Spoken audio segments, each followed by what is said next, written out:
Have you ever seen a headline about a new health study and wondered how they can possibly know so much from what seems like a really small group of people? Well, the secret sauce is something called biostatistics. It's the science of taking all those numbers and turning them into real, life-saving knowledge. So let's break down how it all works. Right. This is the big one. This is the central puzzle we're going to solve together. It really does feel like a bit of a magic trick, doesn't it? How on earth can you claim a new drug is safe for an entire country, maybe even the whole world, when you've only tested it on a few thousand people? Well, I promise you, it's not magic. It's just very, very smart math. To get our heads around that big question, we have to start with two of the most basic building blocks in all of statistics. It's really all about the relationship between the whole group you're curious about and the small, manageable piece you can actually get your hands on to study. Okay, first up is the population. Now, in statistics, this word means something very specific. It's not just the number of people in a town. It is the entire, complete group we want to say something about. That could be all adults in the United States, or it could be every single person on Earth with diabetes. It's the big picture we're trying to understand. But here's the thing. Trying to study an entire population is almost always impossible. I mean, can you imagine trying to survey every adult in a country? It would cost a fortune and take forever. So what we do instead is we take a sample. This is a much smaller, specific group that's carefully chosen from that bigger population. This is the group we actually get to measure and collect data from. Here's a really simple way to think about it that I love. Imagine the population is an entire forest. You want to know the average height of the trees. You're not going to go out and measure every single tree, right? No way! Instead, you'd pick a sample, a few specific trees that represent the forest as a whole, and you'd study them. The whole goal is to learn from that small sample to make a really good, educated guess about the entire forest. So, we've got our sample, but what are we actually measuring from them? In statistics, the things we measure, the characteristics we record, are called variables. And trust me, knowing what kind of variable you're working with is absolutely critical, because it tells you what kind of math you can and can't do with it. And for the most part, variables come in two main flavors. On one hand, you've got categorical variables, which are basically just labels or groups. On the other, you have continuous variables. These are things you can actually measure on some kind of scale. Let me show you exactly what I mean.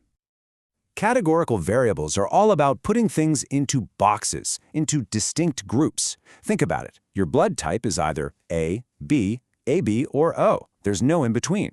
You live in one zip code. A survey answer is yes or no. See? These are categories. You can count how many people are in each box, but you can't calculate the average blood type. It just doesn't make sense. Now, continuous variables are totally different. They live on a spectrum. Someone's height isn't just tall or short. It could be 175 centimeters, or 175.1, or 175.12, and you could keep getting more precise.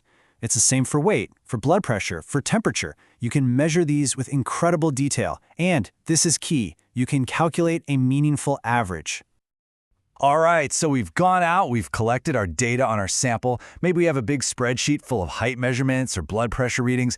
Now what?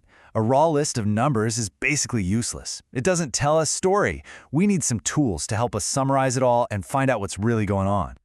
And here are three of the most common tools in the toolbox. First, you've got the mean. That's just the classic average we all learned about in grade school. Add them all up, divide by how many there are. Then you've got the median, which is the value sitting smack dab in the middle when you line all your data up in order. And finally, the mode is simply the value that shows up most often. Each of these tells you something slightly different about the center of your data. This brings up a super important idea, the outlier. So imagine you're calculating the average income in a room. There are 9 people who make about $50,000 a year and 1 billionaire. That one person, that outlier, would pull the mean income up into the millions. It would be completely misleading. In that case, the median, still $50,000, gives you a much more honest picture of what's typical for the group. This stuff is so important in health research because a skewed mean could make a drug look way more effective or less effective than it actually is. So besides finding the center of the data, we also really need to know how spread out everything is. Are all the numbers clustered tightly around that average, or are they all over the map? That's exactly what variance and standard deviation tell us. Now, I know those formulas can look a little scary, but the idea behind them is actually really simple. A small standard deviation means your data is really consistent. A big one means it's all over the place. All right, enough theory, let's put all these pieces together and see how they work in the real world.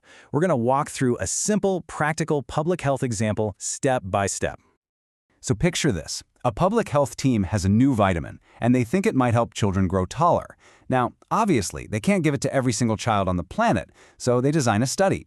They get a sample of 100 kids, and their goal is to use the results from just the small group to figure out if the vitamin works for all children. So here's how they'd approach it. Step 1, you've got to define your groups. The population is all children everywhere. The sample is our 100 children in the study. Easy enough. Step 2, we measure our variable. In this case, it's a continuous variable, the height increase of each child. And finally, step 3, we take all that data and boil it down to one number by calculating the mean or average height increase for our sample. And let's say after they run all the numbers, they find that the average height increase for the 100 kids in their sample was 1.5 centimeters. This single number, 1.5 centimeters, is their key statistic. It's the story of what happened inside their small group. And this is the magic moment. This is where it all comes together. Based on that 1.5 centimeter increase they saw in their sample, biostatisticians can now use some powerful statistical methods to infer, to make a very, very educated guess about how that vitamin would probably affect the entire population of all children. This is it. This is how we answer that question from the very beginning. We study the part to understand the whole. So you see, this is so much more than just a bunch of definitions and formulas. This whole process is the engine that drives modern medicine and public health. And the people who are in the driver's seat are some of the most important experts on any research team. You know, a biostatistician does way more than just crunch numbers. They are strategic thinkers. They help design the studies in the first place to make sure the sample is good. They run the analysis on the data that comes back. And maybe most importantly, they help everyone else interpret what the results actually mean, so that doctors and public health officials can make the best possible decisions. They are crucial collaborators in life-saving research. We hear the terms data science and big data thrown around all the time these days, right? Well, you can think of biostatistics as the original data science for health and medicine. It's the foundational discipline, the set of rules and methods that allows us to take messy, complicated, raw health data and turn it into clear, reliable knowledge that we can actually use to save people's lives. Which really leaves us with one final thought.